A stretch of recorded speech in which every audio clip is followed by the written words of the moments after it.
Sexta-feira que nos desperta com essas notícias que tomam todas as páginas dos portais, dos jornais, sobre a operação policial que resultou em 25 mortes no Rio de Janeiro.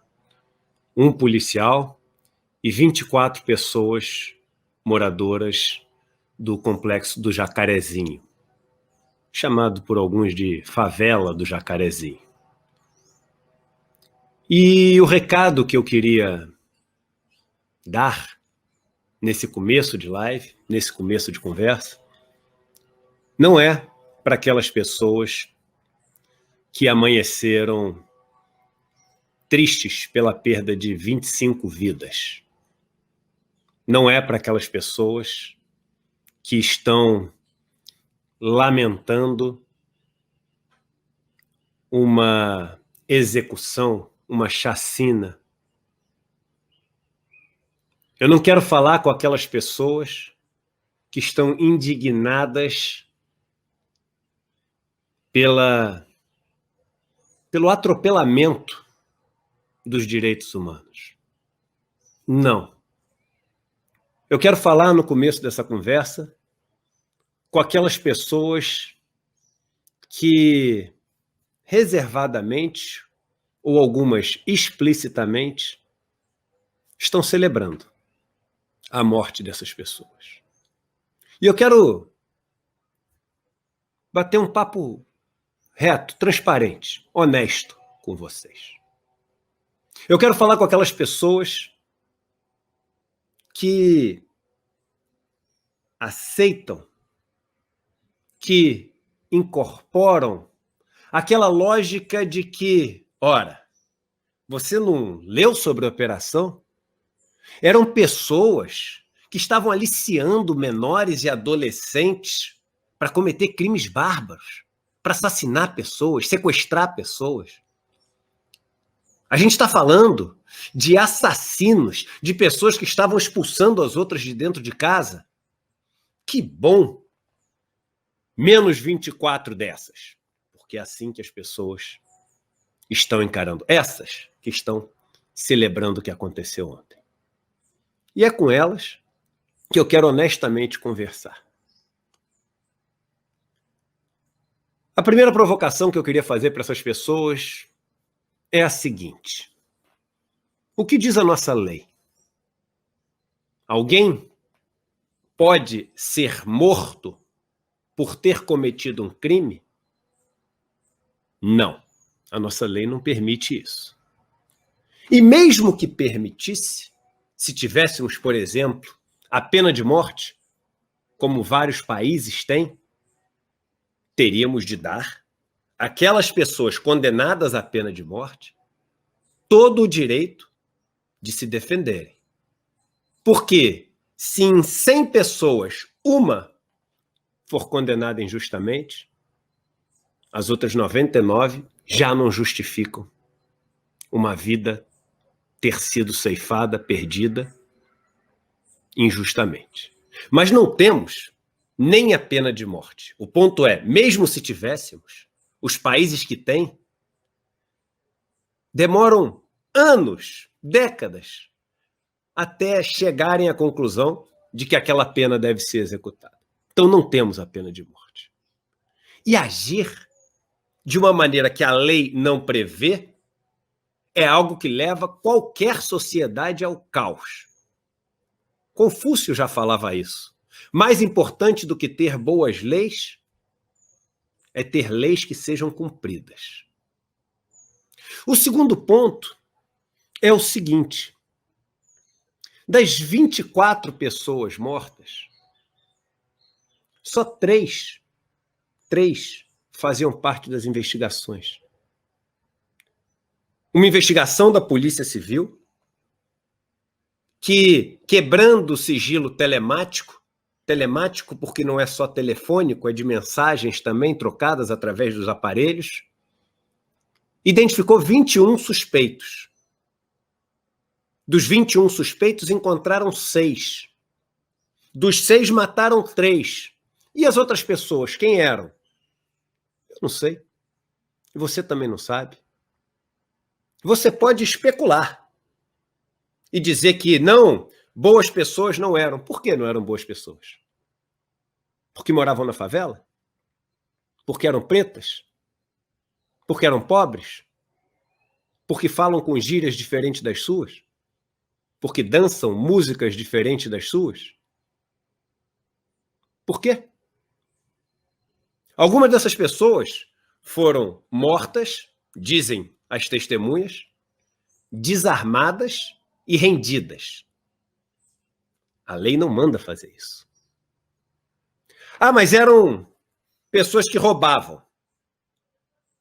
E aí eu te pergunto, qual é a linha que divide, então, o roubo que merece essa morte da polícia e o que não merece?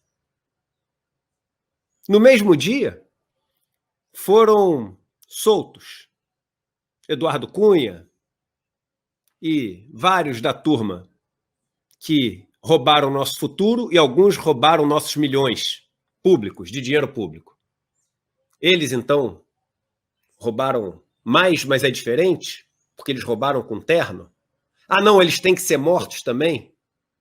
Mas e aí, quem tem um filho que pegou um negócio que entrou numa loja porque achou que com a turminha dele ali do bairro do Leblon, com a turminha ali dos Jardins de São Paulo, ia fazer uma aventura, pegou uma bermuda na Zara, pegou uma blusa na C&A e etc., brincando com os amigos. Esse não.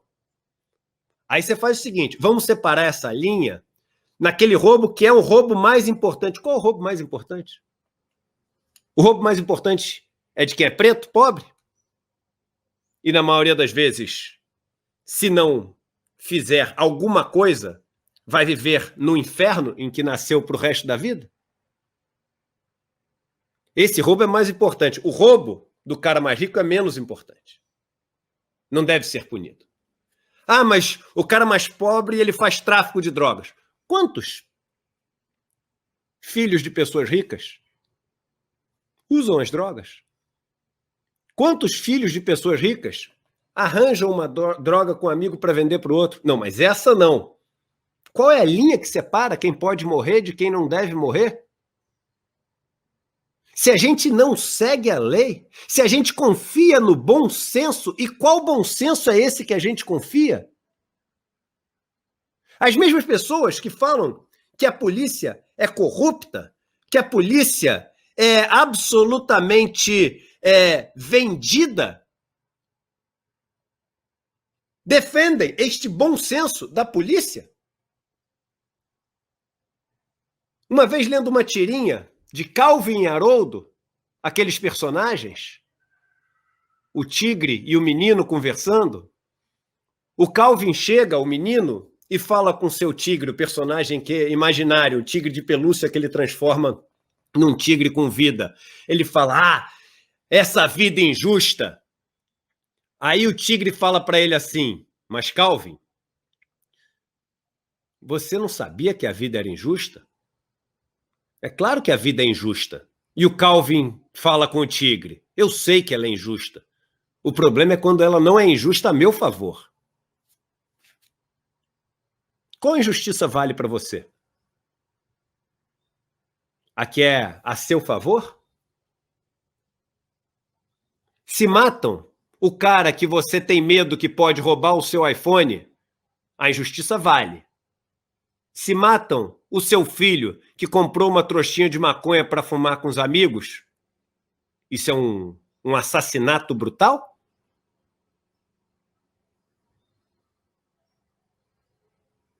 Vejam bem,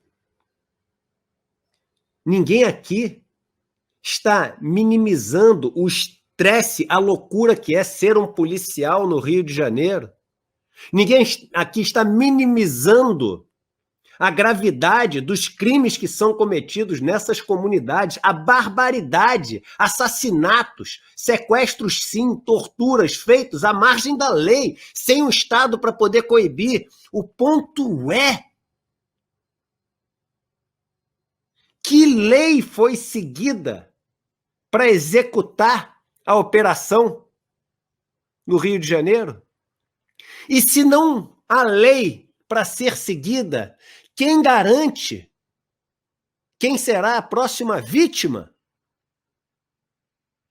Veja que eu comecei falando que não usaria os argumentos que para mim são os mais importantes. Qualquer vida importa.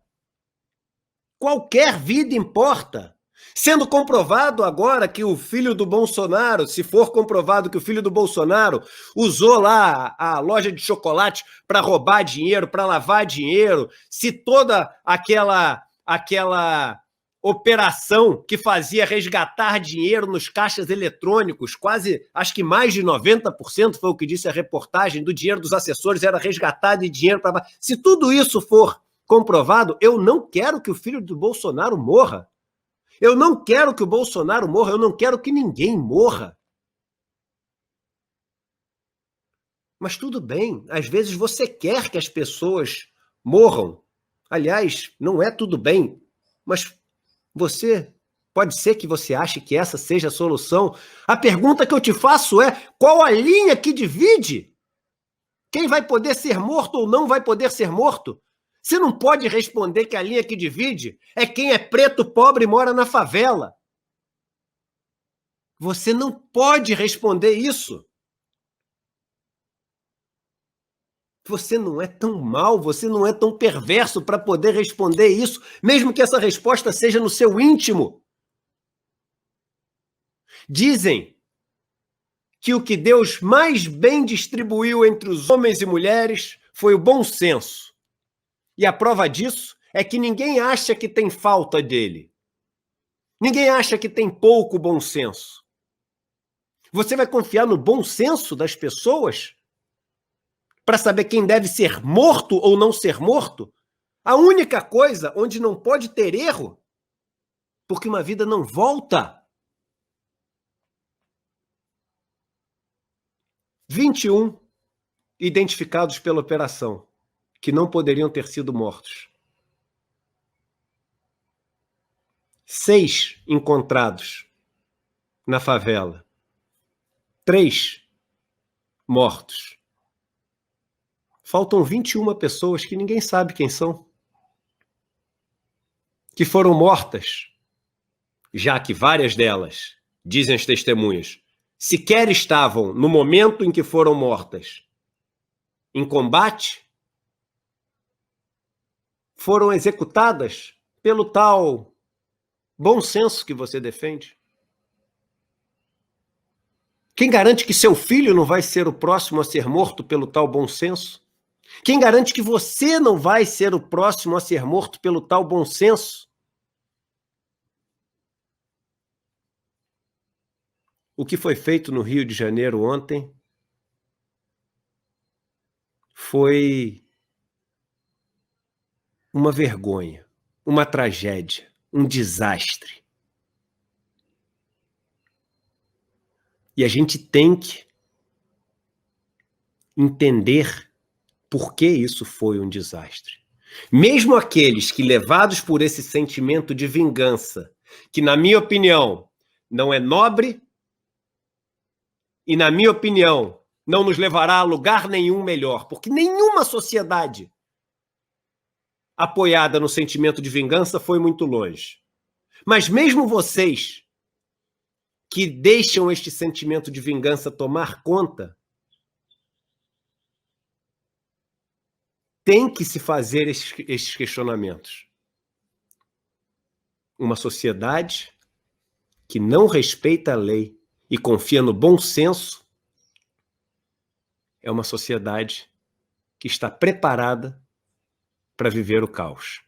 E deixo, antes de terminar essa abertura, uma pergunta.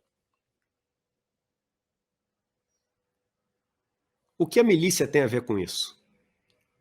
É uma pergunta. Por que será que em todas as áreas dominadas pela milícia, essas operações não acontecem? Quem será que vai assumir o poder nessa região, onde o Estado não entra com as suas políticas públicas, onde não existe a dignidade de um saneamento básico adequado, de uma educação adequada, de uma saúde adequada, de uma infraestrutura de rede elétrica, de segurança adequada. Quem vai entrar depois de uma operação que vai contra aquilo que o Supremo Tribunal Federal tinha definido como a regra, entra, mata dezenas de pessoas, espalha o terror na comunidade. Quem vai assumir o poder nessa região? O que a milícia tem a ver com isso? Eu deixo essas perguntas e essas tentativas de respostas para vocês.